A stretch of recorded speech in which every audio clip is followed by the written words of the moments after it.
Hey there, music lovers. On today's show, I'm going to step back to darker times and talk about one of the most iconic clubs in history, the Batcave. I'm New Wave Joe, and this is my show.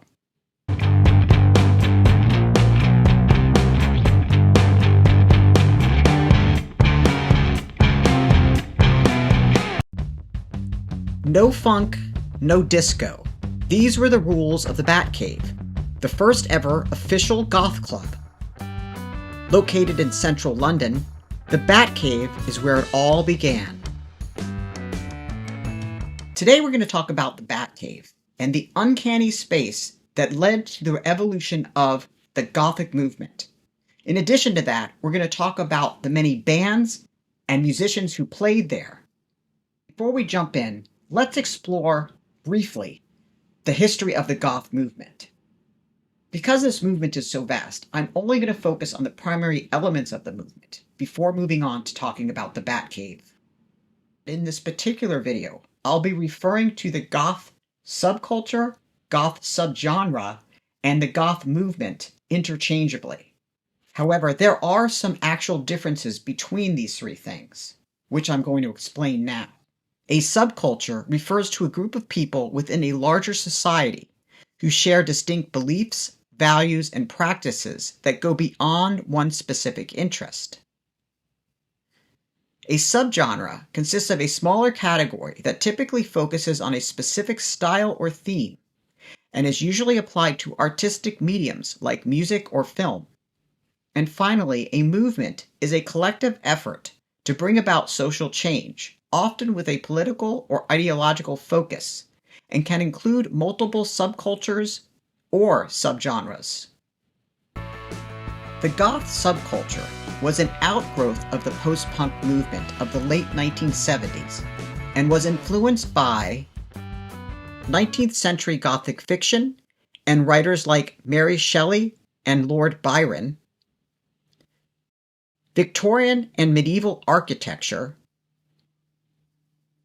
horror movies like the 1922 silent film Nosferatu or the 1942 film Cat People. Cat People happens to be one of my favorite all-time movies. The Romanticism movement, which emphasizes the dark side of human nature, and Victorian and Elizabethan clothing styles. It's hard to pinpoint exactly when the term goth came about, but there are several factors that played a role.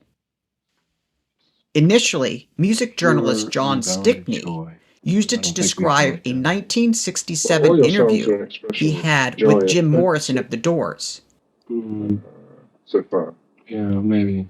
What other sort of joy is it that you want to introduce?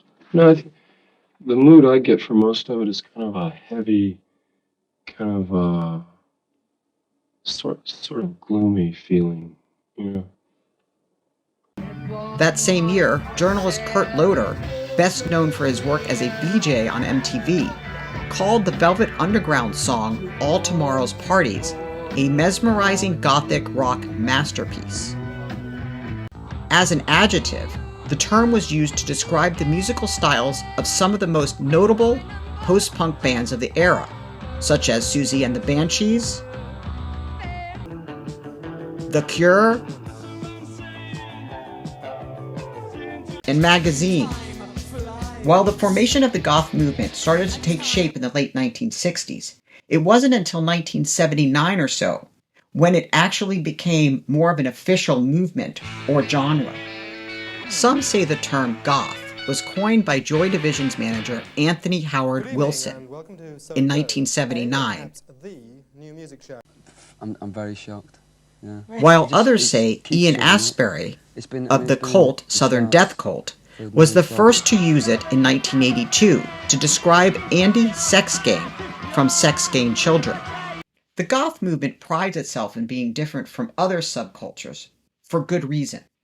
Most other popular UK movements like the Teddy Boys or the New Romantics were only around for a short time, while the goth movement has remained in existence in various forms and manifestations for 40 plus years and continues today. While goth loosely describes a style of music, yourselves? it quickly became a What does that subculture mean? consisting It's just of the type fashion of music we aesthetics, like and the way we dress and the makeup, like it's the whole effect. We're called goths.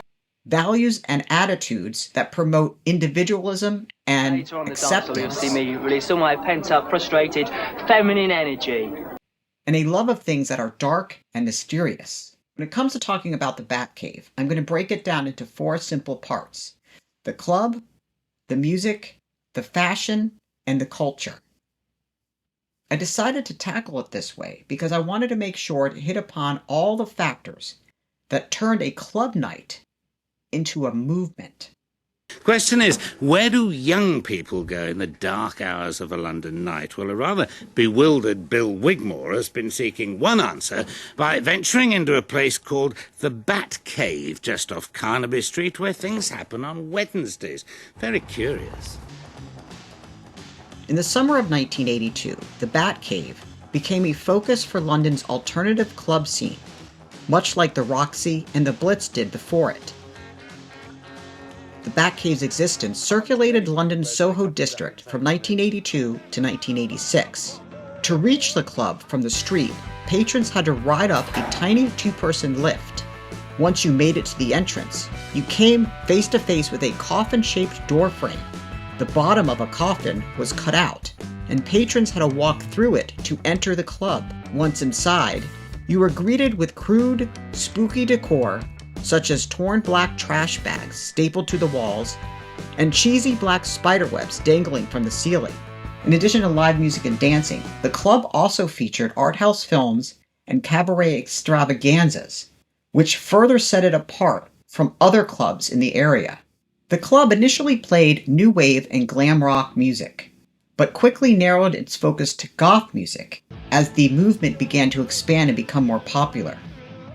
Vocalist Ole Winston and guitarist John Klein of the club's house band Specimen ran the night and welcomed such regulars as Nick Cave, Susie Sue of Susie and the Banshees, and Mark Almond of Soft Cell.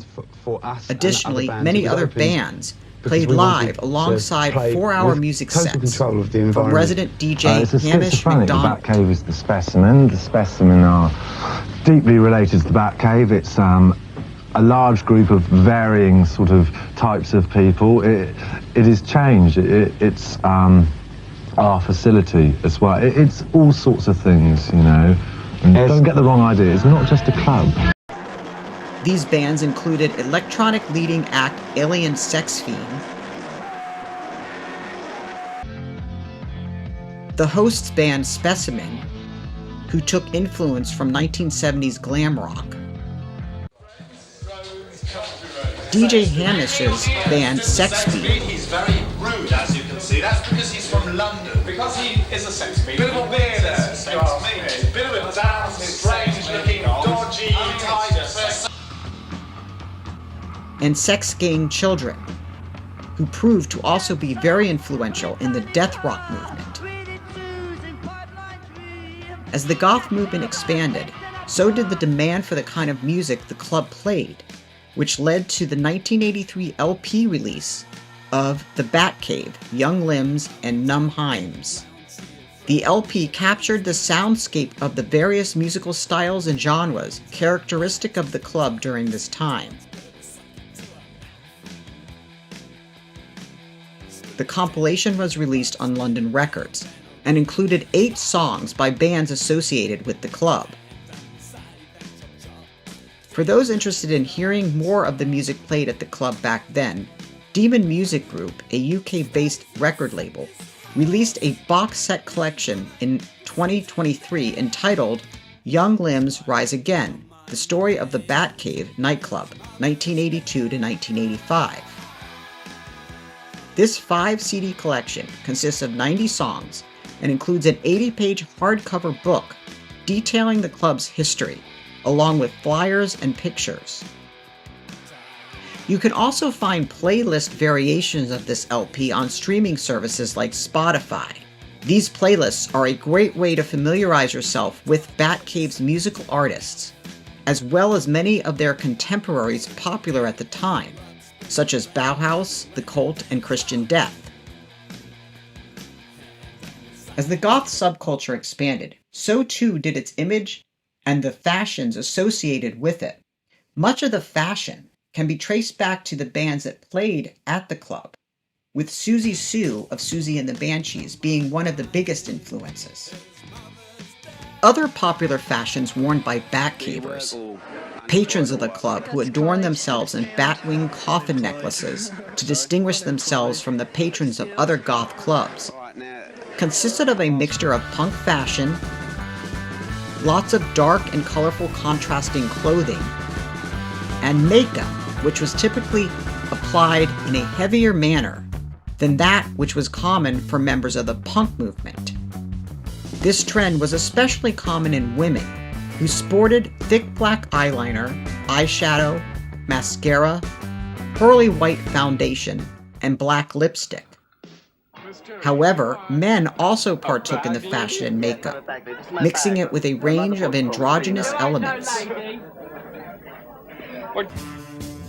Batcave fashion also included torn or tight jeans, leather or denim jackets brimming with band patches, dyed and teased out hair, combat boots, studded or spiked belts, bracelets and chokers, and safety pins and zippers.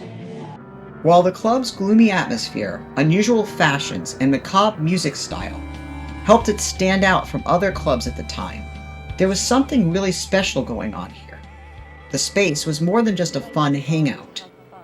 The Batcave was a place where strange desires were liberated, normative expressions of gender and sexuality questioned, and fantastical ideas were born. Given the club was frequented by music legends like Nick Cave, Susie Sue, and David J. of Bauhaus, one can only imagine the kinds of conversations that must have taken place there. What I wouldn't give to be a fly on that trash bag wall. The Batcave started off in London, but its influence spread worldwide pretty quickly. In New York, you had the Bank on the Lower East Side. Ironically, I lived down the street from the Bank from 1993 until it closed in 1999. Morticia's in Brisbane, Australia, and Club Walpurgis in Tokyo. However, my personal favorite was the Kitchen Club, located off of Miami Beach in Florida. The Kitchen Club opened in 1989, and my friends and I would go to it weekly in 1989, 1990, and 1991. Many of these clubs were considered Batcave-like venues and were strongly influenced by the UK goth scene. When you consider the romanticism involved in creating a club like the Batcave, the process in and of itself defines what goth is and was all about. Today, while the paths of someone who's into gothic metal may not necessarily cross with someone who's into industrial noise, these music genres all fall under the same goth umbrella, and basically that started at the Batcave. In terms of goth history, the Batcave played a crucial role in the formation and evolution of it. I hope you liked today's show. Please like the video and subscribe to the channel, and tell me in the comments who is your favorite Batcave musician or band.